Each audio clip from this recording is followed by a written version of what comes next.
Hi guys, welcome to Tactim channel. Hope you're doing well. In this video, I'm gonna be showing you how to delete all mail in Gmail. So let's go to the Gmail first. And if you want to delete all mail here, you have to click on this option, which is top box, or this. Click on this box, and all will be selected. All mail will be selected from here. Then you have to click on right click and click on delete. If you click on delete, your selected mails will be deleted, and then you have to do it again.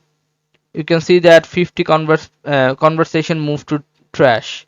If you want to delete again, you have to click on this and you have to click on delete again. And this is how you can do this, delete all mails from Gmail. So if you find this video helpful, then please give a thumbs up and don't forget to subscribe the channel. Thank you so much for watching the video.